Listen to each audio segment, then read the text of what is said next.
اس کے ساتھ ساتھ اگر آپ دیکھیے کہ نیٹو کا رکن بھی ہے ترکی اور قد کاٹ ہے اس ملک کا، ان کے تعلقات جو ہیں وہ رشیا کے ساتھ بھی بہت اچھے ہیں اگر بلاک وائز ہم دیکھیں۔ بہرحال آج کی اس گفتگو کا مقصد صرف یہ ہے کہ ایسی قداور شخصیت کا آنا اور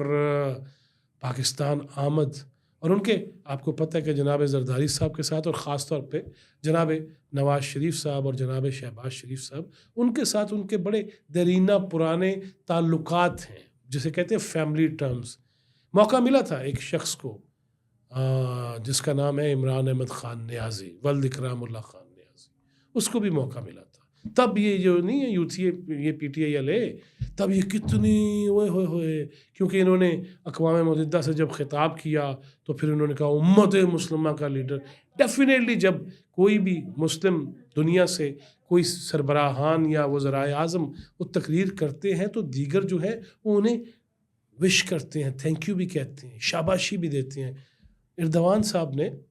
عمران خان کو بھی کہا تھا کہ اچھی تقریر کی ہے، لیکن اس کے بعد پھر ہوا کیا؟ اس کے بعد انہوں نے تو واویلا مچا دی، اوئے بڑی تعریفاں ہوئی ہیں، لیکن اس کے بعد ترکی کے ساتھ تعلقات کو اس طرح سے مستحکم کیوں نہیں کیا جا سکا؟ 168 کنٹریز، 168 ممالک میں سے 155 ممالک کے ساتھ تعلقات خراب کرنے میں عمران خان اور ان کی حکومت تھی۔ لہٰذا اب پھر سے جب ہم نئے رنگ دیکھ رہے ہیں، مستحکم رنگ دیکھ رہے ہیں، وہ چائنا ہو، وہ سینٹرل ایشین اسٹیٹس ہوں، وہ رشیا ہو، ایران ہو، ترکی ہو، پاکستان ہو، ایک ایسی مضبوط آواز ہے۔ اور ترکی دیر از نو ڈاؤٹ اباؤٹ اٹ کہ پاکستان بھی، سعودی عرب اور ترکی اگر یہ کوئی فیصلہ کر لیں اور چل پڑے تو انڈونیشیا، ملائیشیا کا بھی میں نے ذکر کیا، دیگر اسلامی ممالک کا بھی، یہ اگر طے کر لیں کہ ہم نے واضح سٹانس لینا ہے اور وہ اس پہ آ چکے ہیں۔ جس طرح ڈونلڈ ٹرمپ اپنی بےہودگیاں، ضلالت آمیز خیالات کا اظہار، اپنے جو ذہن میں پراگندگی ہے اس کو باہر نکال رہا ہے، جس طرح وہ کہہ رہا ہے جی غزہ تو ہمارا ہے،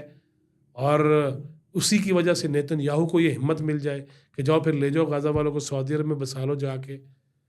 اسے فضول سٹیٹمنٹس کہا جا رہا ہے، لیکن اگر یہ اسی ڈگر پہ رہے، اگر ڈونلڈ ٹرمپ کی بھی یہی حرکات و سکنات نہیں، سٹیٹمنٹس نہیں، اور عملاً بھی ایسی کچھ چیز کرنے کی کوشش کی، تو میں نے پہلے بھی کئی دفعہ یہ بارہا دفعہ کہا کہ یہ امریکہ کی تباہی اور ٹوٹ پھوٹ کا نقطۂ آغاز بن جائے گا۔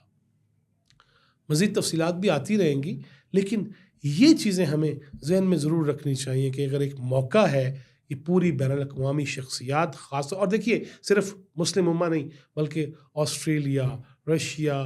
چائنا، دیگر ممالک نے بھی بڑا کھل کے وہ امریکی صدر کے اسٹیٹمنٹس پہ بھی تنقید کی ہے اور رد کیا ہے۔ لہٰذا اگر ہم بھی آپس میں باہمی اتحاد اتفاق کے ساتھ آگے بڑھیں گے تو ڈیفینیٹلی ایک مضبوط آواز جائے گی۔ پھر وہی بات ہے، عمران خان سے میں نے پوچھ لیا کہ خان صاحب، اور اس طرح میں نے پوچھا جو ان کا سٹائل تھا باہر رہتے ہوئے، وہ بھی ہر ایک کو ایسے ہی مخاطب کرتے تھے، تو جب میں نے کہا عمران آپ اسرائیل کی مذمت کیوں نہیں کرتے، اس پر انہوں نے کندھے پہلے ہی ڈھیلے تھے، چکے، یہ کیا بات ہوئی، یہ کیا سوال ہوا؟ اللہ کے بندے کر دیتے نا مذمت، میں اس پہ لانا چاہ رہا تھا آپ کو، مذمت کر دو نا۔ جب تمام تر انسانی حقوق کے وہ بلاک والے جو اسرائیل کی فلسطینیت کو غلط سمجھتے ہیں وہ مذمت کر رہے ہیں، جن کا اسلام سے کوئی تعلق نہیں، اور تم ریاست مدینہ کے بھی نام لو، تم روحانیت کا بھی نام لو، تم پیری فقیری میں بھی بڈھی کاٹ کے لے آئے، اور اس کے بعد جو ہے تم یہ مذمت نہیں کر سکتے۔ یہ فرق ہے، فرق جان کر آگے بڑھیے اور دیکھیے۔ یہاں پہ نعرے لگانا بڑا آسان ہے،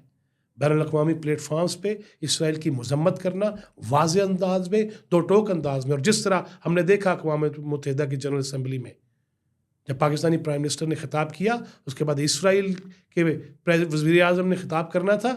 پاکستانی وفد نے اس کا بائیکاٹ کیا، جنرل اسمبلی سے اٹھ کے چلے گئے۔ اس میں طارق فاطمی ہوں، اس میں عطا اللہ تارڑ ہوں، اس میں خواجہ آصف ہوں، اور پرائم منسٹر بھی۔ ایسی ہمت چاہیے، انے واہ نہیں امت مسلمہ کا لیڈر اندر ہو گیا ہے، اندر جن چکروں میں ہوا ہے نا، اس پہ پھر بات کریں گے۔ اب تک کے لیے اتنا ہی. اللہ حافظ.